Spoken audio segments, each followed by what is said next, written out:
Cette pétition, donc la petite aglo vient de voter la création de médecins salariés supplémentaires et les loges sans médecins depuis 2 ans. Oui. Donc on demande l'inauguration du centre de santé de Pointe-Cassel donc à l'agglomération, à partir du 1er juin, de détacher un médecin 3 fois la semaine, peut-être en commençant un jour sur 2, un jour sur... Mais un petit peu comme ce que Etretat a fait avec... non, ça n'a rien à voir. Ça n'a rien à voir. On connaît bien le sujet. Etretat paye. Les médecins viennent ici, ils prennent la prestation à plein pot. Nous, les médecins, eux sont des médecins salariés, ils prennent pas donc ils ont un salaire, mais c'est de l'argent va l'aglo. Tandis que là, ils viennent, ils prennent à plein pot les 25 € et la commune d'Etretat leur paye la secrétaire. Hein? Oui, non, mais c'est bon, ok. Et puis, il y a autre chose. Les médecins, quand ils ont des médecins, regardez d'où ils viennent, c'est des médecins vrais qui viennent, dedans quelle zone ils sont. Et puis il y a le CPAM. La CPAM leur verse une somme par patient qui est majorée quand ils viennent de zones franches et ils viennent regarder d'où ils viennent.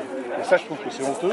C'est vraiment parce que là, ils ont le beurre, l'argent du beurre, et puis ils veulent prendre la caméra. Donc là, vous demandez quoi, la ville, pour avoir un nous, on demande à ce que les médecins viennent 3 fois la semaine à partir du 1er juin aux loges. Et donc, on demande dans le cabinet, le cabinet qu'on vous invite à visiter, tout neuf, avec monsieur Jouan, qui est l'élu local. Avec monsieur Jouan, qui est l'élu local. Bonjour, oui. Voilà. Ça, c'est la salle avec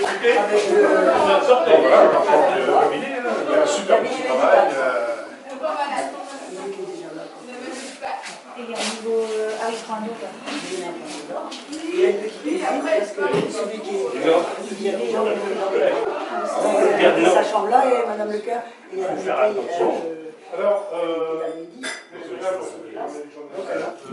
évidemment, comme nous voulons, au 1er juin, soit fait l'effort qu'un médecin vienne.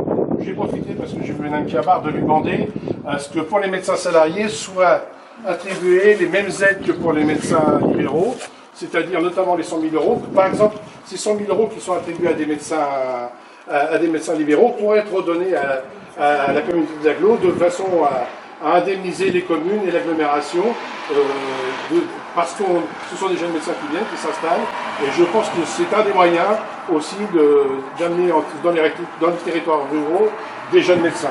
Voilà, vous voyez, je vous donne du boulot supplémentaire, mais là il y a une vraie question. Égalité des droits entre les médecins salariés et les médecins libéraux. C'est pas possible, ça n'existe pas. Ça n'existe plus parce qu'il y a tellement de paperasse. Il y a un tiers de paperasse. Il faut une secrétaire, ça va coûter de l'argent. Et un tout seul, il n'y arrive pas. Il va falloir que 70 heures. Aujourd'hui, 52% des médecins sont des femmes. Et bon, qui veulent être maman, qui veulent avoir une vie, qui veulent pouvoir élever leurs enfants. Et ça, c'est normal. Et il faut qu'on compte absolument là-dessus. Aujourd'hui, on a besoin des femmes qui soient des médecins. Les villages ont besoin de médecins. Les gens ont besoin de soignés. Ce que je n'avais pas dit l'autre jour, je crois que c'est Mme Honoré qui m'a posé la question, j'ai eu la réponse hier, les médecins de Fécamp, les médecins salariés de Fécamp vont bien à domicile. Donc voilà, c'est une question que vous m'avez posée. Donc, je vous donne l'information, c'est une question que je ne savais pas répondre, je l'ai documentée. Voilà, bon, si vous avez des questions, je peux encore vous répondre. Je vous remercie. À domicile. Voilà, monsieur le musée, je vous remets la pétition. Il y a eu 400 signatures. Je vous félicite tous de votre travail et j'espère que vous allez être entendu par les autorités et j'espère qu'au 1er juin, comme vous le désirez, un médecin sera présent 3 fois la semaine au loge. Bravo!